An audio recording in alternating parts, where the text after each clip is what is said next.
Siapa yang tidak tahu dengan restoran siap saji McDonald's? Selain gerainya yang memang sudah tersebar luas di seluruh penjuru dunia, kalian juga pasti tahu dong dengan ikon patung restoran ini? Yup, Ronald McDonald. Ronald McDonald adalah tokoh badut berambut merah dengan baju berwarna merah, putih, dan kuning. Tapi tahukah kalian sejarah tentang tokoh badut ini? Yang hingga kini keberadaannya justru sudah tidak pernah terlihat lagi. Bermula pada akhir 1953 ketika Richard James dan Maurice James McDonald sebagai pendiri restoran McDonald's mulai mencari pewaralaba untuk mengembangkan rantai makanan siap saji lainnya. Di saat itulah seseorang bernama Ray Kroc mulai bergabung menjadi pewaralaba pada tahun 1954. Kroc kemudian mengembangkannya dan berniat menjadikan McDonald's sebagai bisnis yang mampu menembus pasar global. Karena pada saat itu ranah pemasaran Kroc adalah untuk mengiklankan hamburger McDonald's kepada keluarga dan anak-anak, pewaralaba legendaris Washington DC bernama John Gibson dan Oscar Goldstein mulai mensponsori acara televisi anak-anak berjudul Bozo the Clown yang diperankan oleh Willard Scott, di mana dirinya juga merupakan pembawa acara di stasiun televisi WRC-TV untuk mempromosikan waralaba restoran siap saji mereka. Namun karena suatu alasan beberapa tahun kemudian Bozo dihentikan penayangannya. Atas hal itu, pemilik waralaba McDonald's Washington DC meminta Scott untuk membuat karakter baru yang akan menjadi pengganti Bozo.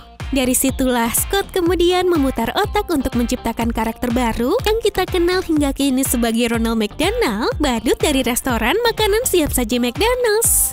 Ronald McDonald sendiri diperkenalkan pertama kali di televisi pada tahun 1963.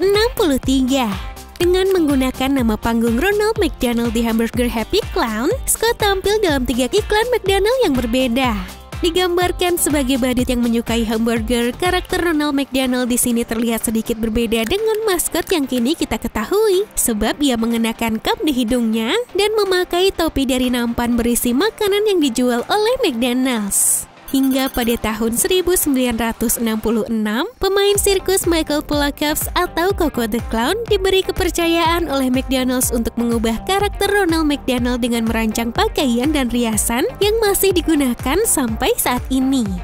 Semakin populernya karakter Ronald McDonald ke seluruh negeri pada tahun 1970-an, bahkan ada komik khusus yang memuat cerita ringan soal Ronald. Dari komik inilah, satu persatu karakter-karakter pemeran McDonald seperti Mayor McCheese, Brady the Early Bird, The Fry Kids, Hamburglar, dan Grumace dikembangkan dan mulai menjadi maskot ikonik McDonald's pada 1990-an.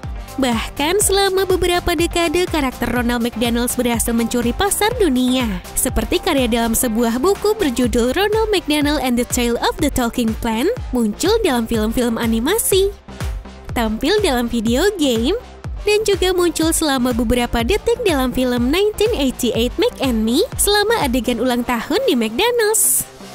Namun sayang, sejak 2003, perjalanan panjang McDonald harus berakhir. Dengan diperkenalkannya kampanye I'm Loving It, iklan McDonald lebih menargetkan pasar orang dewasa dibanding anak-anak. Dari sinilah keberadaan dan eksistensi karakter-karakter McDonald lain perlahan mulai menghilang. Beruntung Ronald McDonald menjadi satu-satunya karakter yang mampu bertahan. Meskipun begitu, pihak McDonald tetap mempertimbangkan matang-matang tentang menghilangkan Ronald sebagai maskot karena terlalu menyeramkan. Apalagi ketika karnaval dan sirkus yang tidak lagi populer, sosok badut jadi dikaitkan dengan sesuatu yang horor. Sebab mulai banyak peran antagonis bersembunyi di balik topeng badut seperti Pennywise dan Joker. Hal ini yang mungkin membuat anak-anak jadi cenderung lebih takut pada badut ketimbang menyukainya. Peran Ronald sebagai sosok yang masih ditunjuk untuk memasarkan McDonald's kepada anak-anak justru semakin bermasalah.